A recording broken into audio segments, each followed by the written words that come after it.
Good morning, children.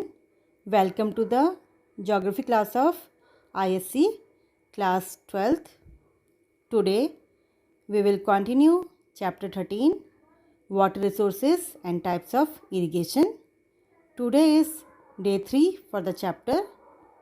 Today we are going to study from page number 256 to page number 261.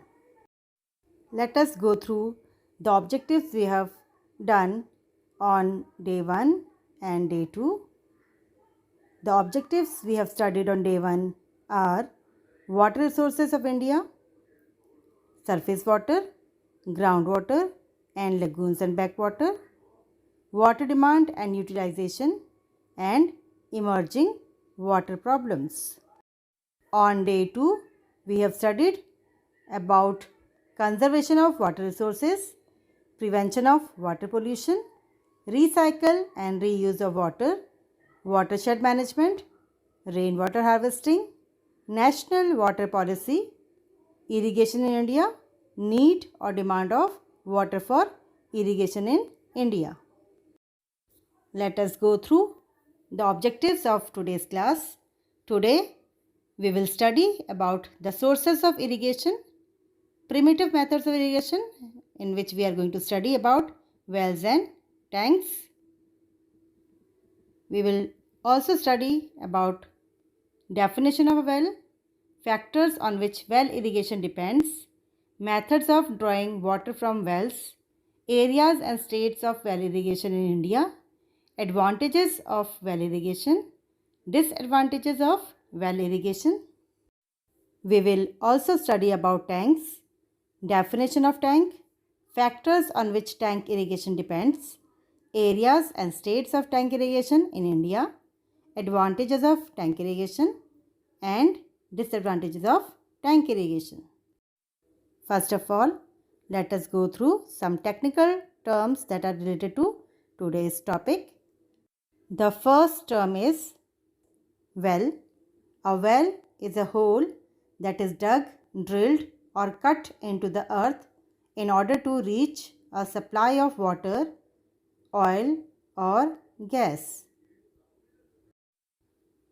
In relation to means of irrigation, a well is a hole from which water is drawn out for irrigation and other activities. The next term is Persian wheel or Rehart. The Persian wheel is a mechanical water lifting device operated usually by draught animals like bullocks, buffaloes or camels. A Persian wheel or Rehart is used to lift water from water sources, typically in open wells. The next term is charas or moat. It is a method of drawing water from a well where a pulley is fitted. A large leather bag, also called charas, is tied at one end of the rope. The other end is used to lift filled leather bag of water. In this case, lifting force is applied by a pair of bullocks. Next term is Dhenkali or lever method. It is also a method of drawing water from wells. This method consists of a lever rod rocking over the top of a vertical upright post. A suitable counterweight is tied on the other side of the lever and a bucket is suspended from the other end into the well. Brackish. Brackish water is water that is saltier than fresh water but not as salty as seawater. A well with brackish water means that the water of the well is little salty. The next term is canals. Canals are waterways channels or artificial waterways for water transport, or they may be used for irrigation. It can be thought of as an artificial version of a river. The best example of canal is the Indira Gandhi Canal, which carries the water from river Beas, Ravi and Satluj to the Thar Desert in Rajasthan. The next term is Ray, a salty surface crust found on the soil in parts of India is known as Ray. The area which is under Ray is not so productive because large quantity of salt is accumulated in the soil, making it infertile. Next is sprinkler irrigation. Sprinkler irrigation is a method of applying irrigation water which is similar to natural rainfall. Water is distributed through a system of pipes, usually by pumping. It is then sprayed into the air through sprinklers so that it breaks up into small water drops which fall on the soil. Sprinkler irrigation is a modern method of irrigation and are mostly used in dry areas. The next term is tank. An irrigation tank or tank is an artificial reservoir of any size, or we can say that a tank is a depression in which rainwater is collected for irrigation or other activities. They are mainly found in peninsular India. The next term is silting. Silting means deposition of loose sedimentary material with rocks and mud particles, mostly on river floor or bottom of tanks, ponds or rivers. Now children, let us start the chapter. First of all, we will study about sources of irrigation. Different sources of irrigation are used depending upon the topography, that is the landforms or physical feature, soils, rainfall, availability of surface or groundwater, nature of rivers. Rivers can be perennial or non-perennial, requirements of crops, etc. The main sources of irrigation in India are divided into two broad categories. They are primitive or traditional methods of irrigation and modern methods of irrigation. The primitive methods include wells, tanks, and inundation canals, and the modern methods include tube wells, perennial canals, sprinkler irrigation, etc. This table indicates the area irrigated by different sources of irrigation in 1000 hectares according to 2011-2012 data. The area irrigated by canals is 16,908,000 hectares.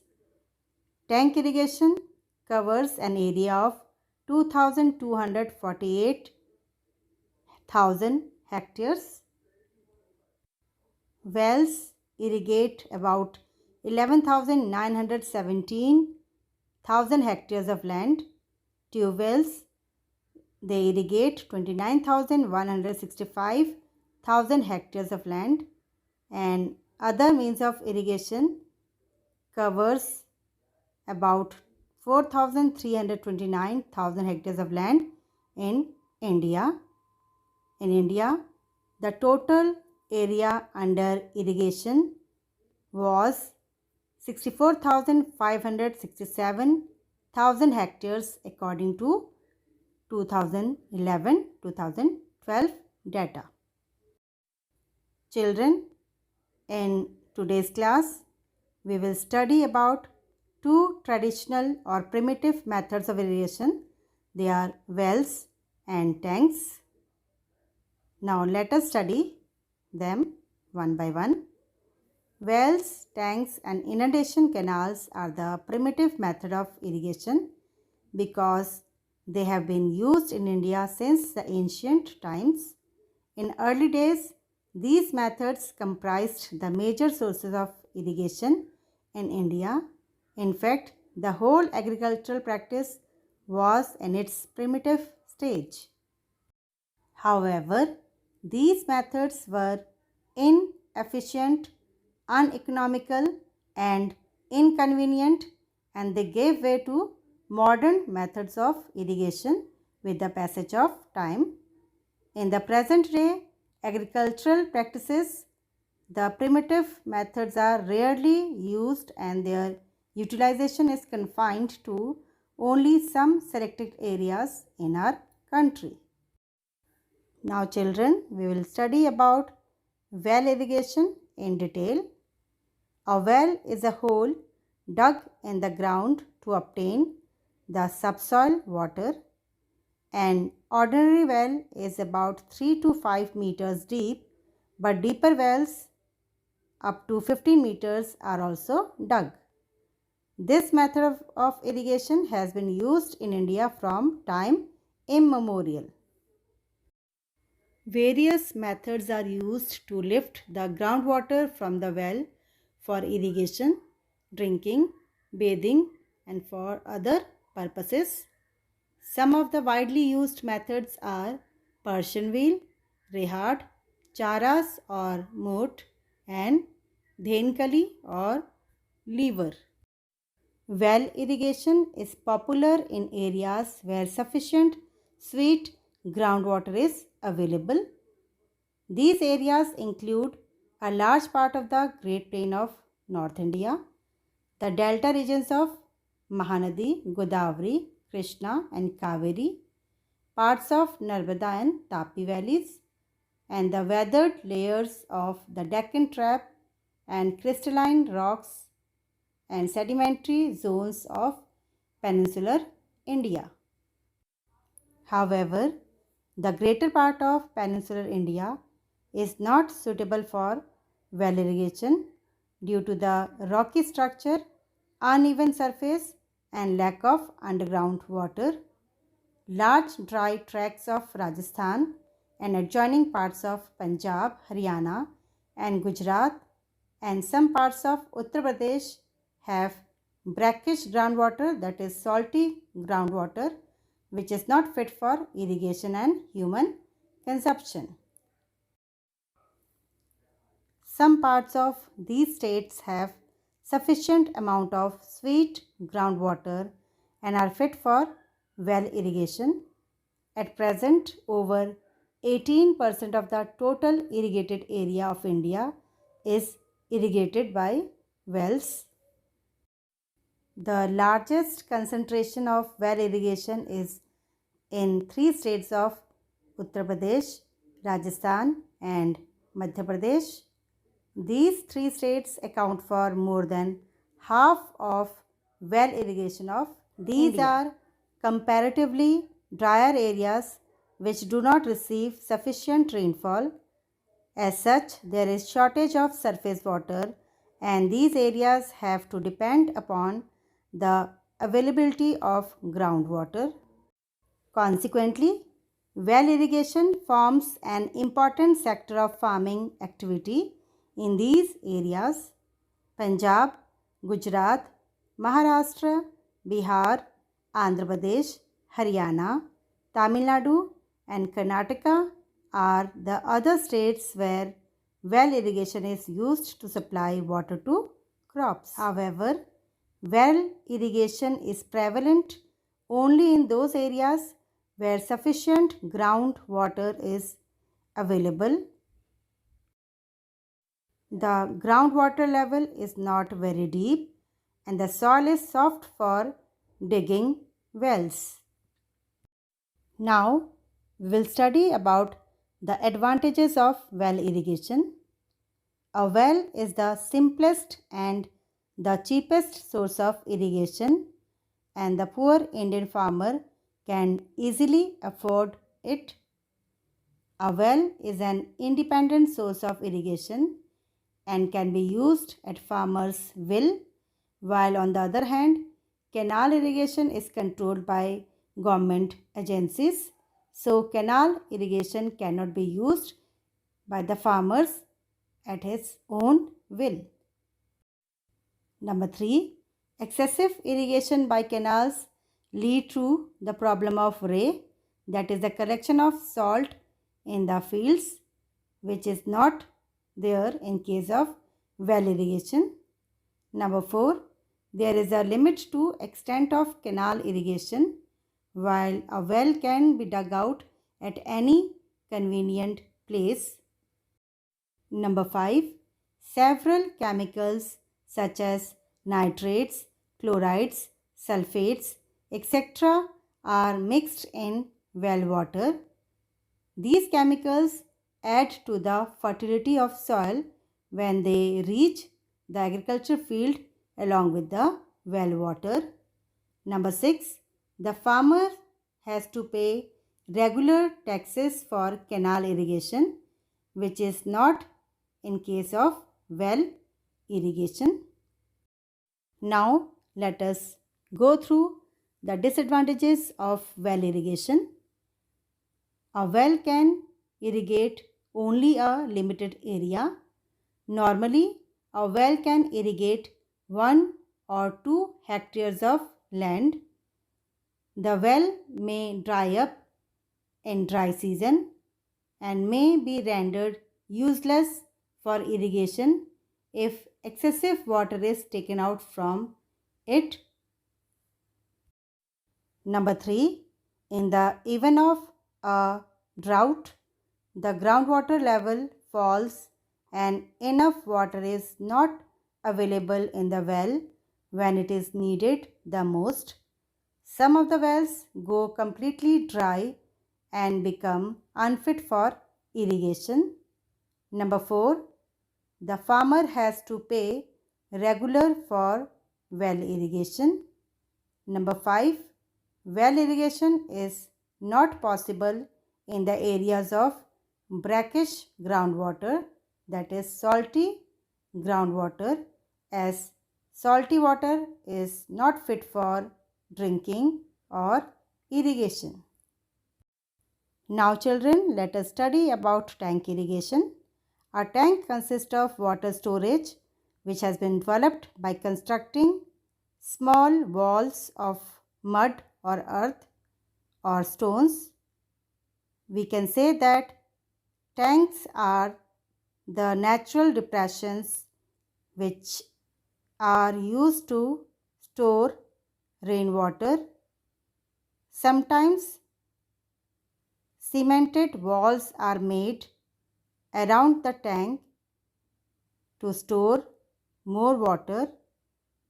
The water impounded by the embankment is used for irrigation and for other purposes. Some tanks are built partly as dugouts and partly by enclosing walls or embankments. Tanks are of various size, but most of the tanks are small in size and are built by individual farmers or groups of farmers. There are about 5 lakh big and 50 lakh small tanks irrigating over 20 lakh hectares of agricultural land in India. The ratio of tank irrigated land to the total irrigated area of the country has reduced from 14% in the 1960-61 to about 3.4% in 2005-2006, primarily due to increase in canal and well irrigation and partly due to fall in the tank irrigation. The total tank irrigated area in India was 33.43 lakh hectares in 1996-97, which came down to 22.48 lakh hectares in 2011-2012.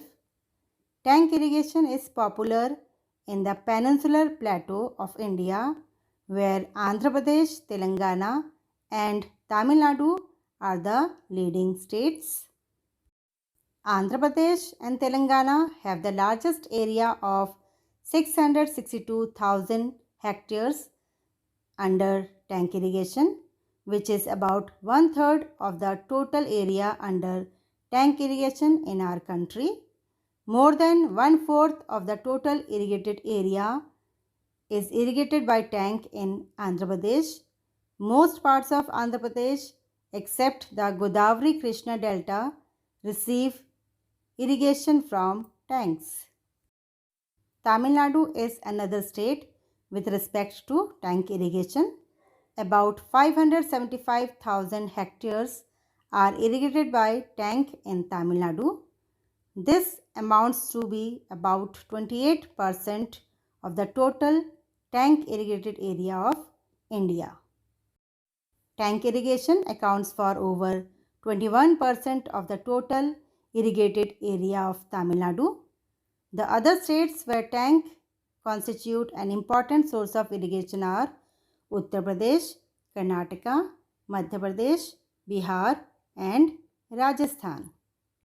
The tank irrigation is mainly practiced in peninsular India. Tank irrigation is practiced mainly in peninsular India due to the following reasons. Number 1, the undulating relief and hard rocks make it difficult to dig canals and wells in peninsular India. Number 2, there is little percolation or seepage of rainwater due to hard rock structure, and groundwater is not available in large quantity in peninsular India. Number 3, most of the rivers of this region are seasonal and dry up in the summer season. Therefore, they cannot supply water to canals throughout the year. Hence, the option left is tank irrigation. Number 4, there are several streams which become torrential or flooded during the rainy season. The only way to make best use of this flood water is to impound it by constructing embankments and building tanks. Otherwise, this water goes waste in the sea. Number 5, the scattered nature of population and agricultural field in peninsular India also favor tank irrigation. Now children, let us study about some advantages or merits of tank irrigation. Most of the tanks are natural and do not involve heavy cost for their construction. An individual farmer can have his own tank. Tanks are generally constructed on hard rocky bed and have longer lifespan. In many tanks, fishing is also carried on. This supplements both the food resources and income of the farmer. Now children, let us study some of the demerits or disadvantages of tank irrigation. Some of the demerits of tank irrigation are: many tanks dry up during the dry season and fail to provide irrigation when it is needed the most. Silting of tank bed is a serious problem and it requires desilting or cleaning of the tank at regular intervals. Much water is evaporated from the large shallow tank and is thus not available for irrigation. Tanks cover large area of cultivable land. In many areas, other sources of irrigation have been adopted and the dry beds of the tanks have been reclaimed for agriculture. But in many parts of the country, tank irrigation leads to wastage of land which could be used for agriculture or other economic activities. Sometimes it is difficult to carry water from the tank to the field through the rocky terrain of peninsular India. Children, with this, we have completed today's topic. Now, let us go through the objectives we have done till now. On day 1, we have studied about water resources of India, which includes surface water, groundwater, and lagoons and backwaters.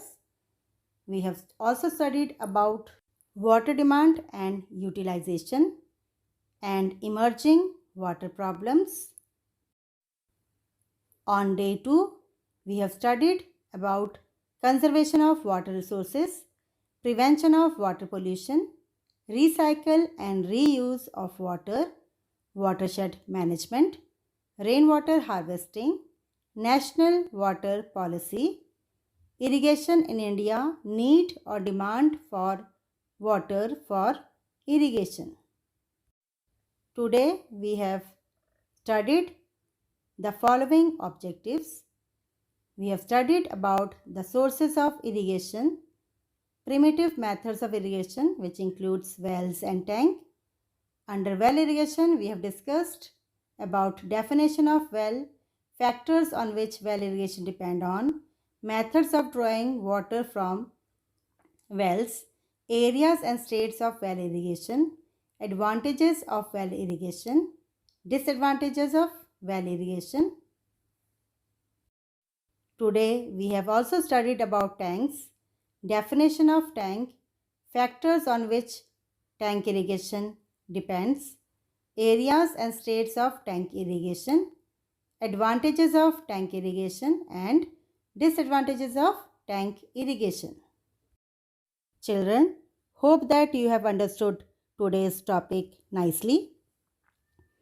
Now it is a time for you to take your homework. You have to write the answers of a few questions in your copy. I will read the questions for you. Question number 1. Define irrigation. Name some primitive methods and some modern methods of irrigation. Question number 2. Define well irrigation. Name some methods which are widely used for drawing water from wells. Question number 3. Name the areas and states where well irrigation is widely developed in India. Give reasons why well irrigation is developed in the areas mentioned by you. Question number 4. Mention some advantages and disadvantages of well irrigation. Question number 5. Define tank irrigation. Where is tank irrigation more prevalent in India? Give reasons. Next question. Mention some advantages of tank irrigation. And the last question is, mention some disadvantages of tank irrigation. Children, you must read the chapter from page number 256 to page number 261. You must go through the school YouTube link given to you. We will very soon meet in a new class with a new topic. Till then, be safe, be happy, and keep exploring the subject. Thank you.